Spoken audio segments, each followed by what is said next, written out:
Problema raw nitong si Harold ang pagiging lakwatsera ng kinakasama niyang si Yasi tuwing weekend. Ayon pa po kay Harold, hindi raw siya mapirmi sa kanilang bahay. Oo, dahil sa gusto niya raw lumabas para raw mag-unwind. Akalain mo nga raw na kinakati ang paa nitong si Yasi kapag hindi nakakalabas ng kanilang bahay. Ito po yung sinasabi ko kanina na baka may nunal sa paa. Ano? Ayan. Pero aminado naman po itong si Harold na hindi ito makasama dahil may trabaho siya at madalas natatapat yung araw ng gala nitong si Yasi tuwing nasa trabaho nga itong si Harold. Ayon naman po kay Yasi, bahala nang mamatay sa stress si Harold. Naku, ganun ha. O kung ayaw niya daw gamitin ang day off para mag-unwind kasama ito. Kaya kausapin na nga po natin si Yasi and Harold. Magandang tanghali sa inyo. Magandang tanghali po. Hello. Yasi, saan ba lakad ngayon? Saan ka ngayon? May work po ako mamaya. Meron namang Wala work. po akong gala. Wala. Okay. Ayan, si Harold naman, nasan ka ngayon? Nasa ano po ako ngayon? Nasa bahay. So, ito ba ang day off mo? Opo. Oo, ngayon. Tapos, ano ba? Mamaya. May May pasok pasok din. Okay. Nagli-live-in kayo, Yasi and Harold? Yes, Yes po. Kaso ngayon, hindi ko siya kasama. Dahil? Nasa labas po ako ngayon. Iniwan ko po siya sa bahay. Ay, bakit, Yasi? Alam mo, feeling ko, sige na, ikaw na una magkwento. Nagkatampuhan ba kayo? Hindi naman. Kaso may binili lang po ako. Kaya nandito ako sa labas. Okay. Pero dumating ba sa punto na naghahamunan na kayo na diyan ka na nga, uwi na lang ako sa amin, tigilan na tong live-in na to, parang wala rin naman, di tayo nakakapag-date?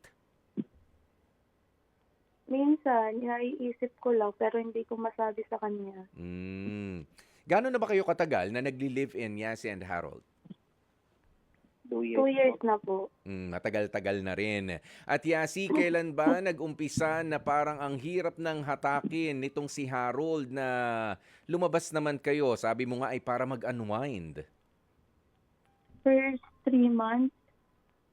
Mga 3 months ago. O naramdaman mo na Opo, 3 mahirap months na? ago po. Oo. Harold, bakit? May nag-iba ba sa trabaho mo? Lalo bang dumami? May mga hinahabol ka? O season, itong season na to, talagang matrabaho? Ngayon po kasi, ito pong, isa lang po ngayon po. May magtrabaho po kasi sir. Kaya, Harold, palakas ng konti nung boses. ito po kasing ano po. Ito po kasing, like po, season po ngayon sir na matrabaho po talaga. Okay, ayan kasi ito nga sabi nitong si Yasi bahala ka na raw, ma-stress ka ng ma-stress diyan. May nabanggit pa nga siya mamatay ka sa stress basta ako lalabas. Gaano ba kadalas naman yung paglabas-labas na ito ni Yasi, Harold? Tuwing ano po, tuwing madalas po siyang talagang lumalabas po na Pagpalagay natin sa isang buong linggo, gaano kadalas yung paglabas-labas ni Yasi para mag-unwind? halos mga 4 po ata, 3 po, ganun po. 4 na beses sa loob ng 7 araw na lalabas. Oh. At gaano katagal yun? Yung paglabas na yun, ilang oras? Minsan po, gabing-gabi na po siya nauwi. Mm. Araw po. Madaling Ayun araw po. na. Kasi ang trabaho mo ay mag-uumpisa ng hapon, Yasi and Harold, no? Parehas kayo? Yes po. Oo. Yasi. Yan, lipat na tayo sa'yo. Maganda yung ganyan na lang, ano? Yasi, ano bang ginagawa mo sa labas para mag-unwind? Nagiinom-inom ka ba? Ano ba, nakikipagtsikahan lang naman? Kape-kape? Depende po sa trip ng mga friends ko, yung mga kasama ko kung best friend, mga ganun. Pero madalas po kasi coffee lang kami. Nagko-coffee. Then, yes, sa isang linggo meron din kaming bar, ganyan. Oh, di inom-inom naman. Mm. Mhm. Oh, pero hindi ka naman hindi mo naman kinokontra yung sinabi nga ni Harold na in 7 days time 4 days doon nasa labas ka. Yes po, kasi minsan kapag galing ako sa trabaho, 'pag out ko, minsan kasi yung mga friend ko nag-aaya. So, Mm. imbes na uuwi ako, Mm. ano na lang, gala na lang ako. Kasi wala din naman ako aabutan dun, Anong oras ba ang uwi sa mo, bahay. Yasi? Morning na po, Anong oras 'yon? like 6 a.m. po, 7. 6 a.m. or 7 a.m. Tapos si Harold Yes, nasa work na. nasa work na po. Oo. Iba-iba po kasi yung schedule niya. Oo, pero hindi ka ba ano niyan para naman sa kalusugan mo? Eh, mas nai-stress po kasi ako 'pag halimbawa magkasama kami sa bahay. Hmm. Minsan hindi ko siya maaabutan o kaya minsan tulog siya. Mm. Tas paggising niya ako naman yung tulog, Mm. aalis naman siya, gano'n po. Mm. So, nito Yes. nangyari yan, yung lumala ng lumala yan nung sabi mo nga ay mga 3 months ago. Mm. Oo. At sigurado ka ba, Yasi, na wala naman nang iimpluwensya sa'yo doon sa mga nakakasama mo sa paglabas-labas na sa amin ka na lang sumama, iwanan mo si Harold. Wala ka ba mga kaibigan doon na nagsasabi na, ay nako sis, umuwi ka na muna. Sige na, meron kang ano ron, meron kang pagod din na boyfriend. Wala naman pong nagsasabi ng gano'n. Mm. Lagi na lang po nilang hinahanap, yun po yun. Na Ah, nasaan yung boyfriend mo, ba't hindi mo siya kasama? oh, pero Lagi pong gano'n. Tas alam po nila na ano Mm. na busy talaga si Harold. Mm. Okay, Harold. O, sa'yo naman. O, dun sa 4 na araw na nakikipagkita nga itong si Yasi sa mga friends niya, workmates, hindi mo ba napagbigyan pa ni minsan yung imbitasyon nila? Mas maganda nga yun, di ba? Para makita mo rin yung ano nila, ano, yung environment doon. Hindi para magduda, kundi para makilala rin yung mga kaibigan ng girlfriend mo. Yun nga po, sir, gusto ko rin po. Kaso nga lang po, wala. Minsan po, wala po akong time para po makilala po yung mga kaibigan. Harold, mas malakas na naman yung ano, yung buga ng hangin. Okay, sa sinabi mo. Paano ulit 'yon? Ano po, mas gusto ko po talaga na makilala po yung mga kaibigan niya. Mm. Kaso nga lang, sobrang talaga pong busy. Mm. Wala po talaga po. Oo, alam mo Harold, ano, na ako awang-awa ako doon sa mga tao na nagsasabing sila ay busy. Pero talagang ako ay nagbibigay lang ng totoong awa doon sa mga sobrang busy talaga. Dahil ako hindi na ano, it's just a matter of time management, Harold. O paminsan-minsan pagbibigyan mo ang mga imbitasyon. O para nagre-rebelde na itong si Yasi. 'Di ba? Pagbigyan mo siya, kasi ako nakikita ko sa mga ganyan, ano, feeling ko lang si Yasi ay nagmamatigas sa paglabas-labas niya at dinadalasan pa nga ay para asarin ka. Para asarin ka. Ganyan ka naman, hirap mong imbitahin, ang hirap mong hilahin. Ayan, pero pagka pinagbigyan mo yan, from time to time, pagbibigyan ka rin na, Yasi, baka naman pwede pagising ko bukas makita ko yung maganda mong mukha na fresh, na hindi amoy kape o amoy alak na galing sa tropa mo na nandito sa harapan ko, pagdilat ko ng umaga dito sa ating munting tinitigilan. 'Di ba mapagbibigyan ka siguro ni Yasi? Ano sa tingin mo, Yasi? Puwede naman kung gano'n. Kaso ano po, parang nasanay na talaga ako na kahit umaga 'wag na siyang gisingin, Mm. ganyan.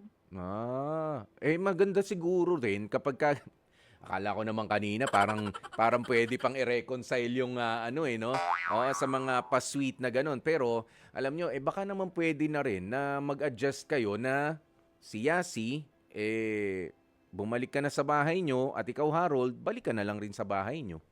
'Di ba mas maganda 'yun? Wala pa kayong tampuhan, hindi pa kayo nagkakasilipan, hindi niyo pa nauorasan yung isa't isa nung oras ka umuwi. Bahala ka diyan. Oo. At isipin niyo na rin, kailangan pa bang ituloy yung relationship na 'yan? Gusto niyo pa ba yung relationship niyo, Yasi and Harold? Minsan po, sir, naiisip ko pong Parang half-half po, sir, eh. Mm. Parang ayaw mo na parang gusto mo Pero pa. gusto ko Sige, sabihin opo. nga natin, total binukas mo na rin yan, Harold. Bakit naiisip mo minsan na gusto mo, ayaw mo na yung relationship ninyo? Gusto ko pa po kasi mahal ko pa po siya. Tapos yung ayaw na po kasi, ayaw na po, no po, hindi na po namin nabibigay yung ng time yung isa't isa po. Yun po, yung madalas po. Parang label na lang yung meron kayo, pero yung boyfriend mo ako na naipararamdam ko sa'yo, hindi na rin. O, parang gano'n na po. At ganun din naman, absent na rin itong si Yasi as a girlfriend, yun na rin yung dating sa'yo. Yes. Okay. Yasi, ikaw ba, ganun din yung pakiramdam mo? Yes po. Kaya mo na mabuhay ng wala si Harold. 'Di ba kaysa ma-stress ako, maghiwalay na tayo ng maayos. Yung oras kasi ay isang crucial part ng relationship. Kung hindi mo na maibibigay yung oras at maibabahagi yan sa akin, bakit pa tayo nandito? Yasi? Natanong ko na din po sa kanya yun, Hmm. na bakit kailangan pa natin tumira sa isang bubong kung ganito din naman tayong dalawa. Yes. Oo, totoo Like, yan. mahal naman namin isa't isa, pero yung time kasi, time, effort, Mhm. ganun. In question na. Hindi nyo na alam. Yeah. Oo, wala na masyadong ine-exert na effort si Harold sa tingin mo, Yasi, to be with you. Yes, Oo, at yung yes. time din hindi na may adjust for you. Hindi katulad nung nag-uumpisa kayo na Okay. sisirain yung schedule with barkada. O tatakas sa trabaho o kaya di bali ng mali basta makasama pa kita ng konti. Pero ngayon wala na. Wala na talaga eh. O pwede ba tayong maging totoo sa isa't isa? Kayong dalawa, mag-usap nga kayo. Sa tingin nyo ba, kailangan pang ipagpatuloy itong relationship na to o pakawalan nyo na yung isa't isa or pwede rin naman nga na i-reassess ninyo pero umuwi na muna kayo sa sarili nyong mga bahay. Kasi lalong natitrigger lang, baka nabibigyan nyo pa yung sarili nyo ng maling impormasyon na mahal kita dahil kasama pa kita dito sa tinitigilan natin, sa inuupahan nating bahay. 'Di ba? Nagre-rent ba kayo? Yes po. Oo. Opo. 'Di ba? Kasi yun yung concern mo, yung ganyan. Pero in fact, hindi na talaga kayo lovers. Kayo ay roommates na lang. Bunkmates. Ganun. Ha? Yasi and Harold, nagkikiss pa kayong dalawa? Yes po. Oh, Yasi, ano yung sabi mo? ano po yan? Ano po yan? Nagkikiss pa ba kayong dalawa ni Harold? Yes po. Anong lasa? Anong pakiramdam nung kiss? Seryoso, anong lasa? Ito ba yung kiss na kiss kasi mag-boyfriend-girlfriend tayo o kiss dahil mahal kita?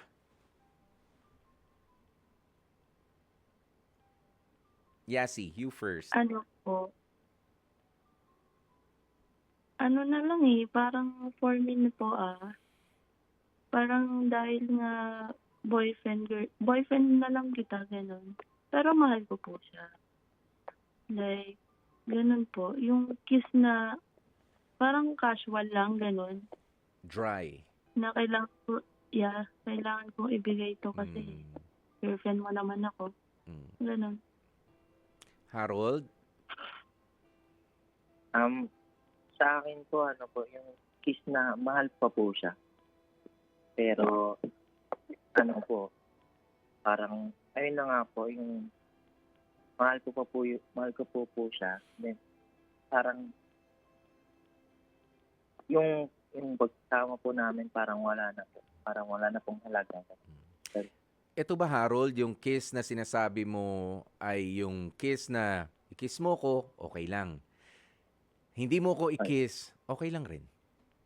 Yun ba yun? Ayun. Opo, ganun po. So, tuyo na rin, wala nang lasa. Hindi mo siya nilulook forward na mahalikan ko ulit itong taong sinasabi kong mahal ko.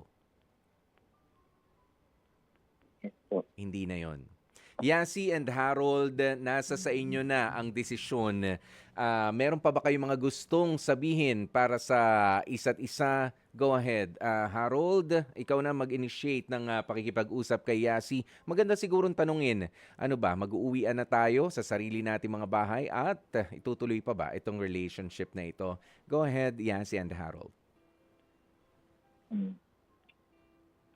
Kaya mo na Harold, lakas Na- mo ulit yung boses mo. Medyo nagpuputol-putol. Salamat. Yasi ano bang decision mo? Ikaw, na ipagpapatuloy pa ba natin yung pagsasama natin sa isang bubong or patuloy or magkakanya-kanya muna tayo para palamigin muna natin yung mga kanya-kanya natin ulo hanggang sa maging okay ulit tayo, gano'n. Ayan po. Ayun. For me kasi hindi ko na alam. Kasi parang ano na eh. Parang nasa toxic ano na tayo, relationship na. Yun nga, puro mahal.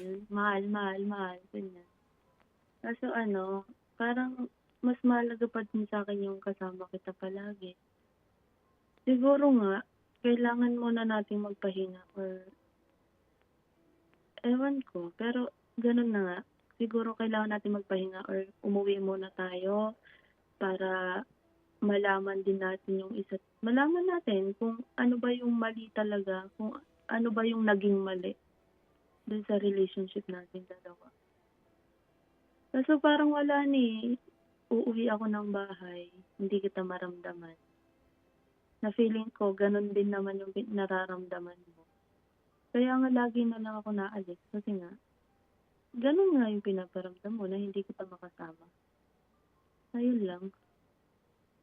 Pero sige, Ayun. kung respeto ko naman yung mga desisyon mo, desisyon mo sa buhay.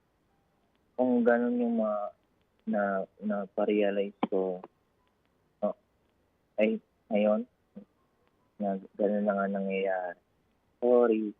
And nare-respeto ko yung mga sinasabi mo, mga dahilan mo.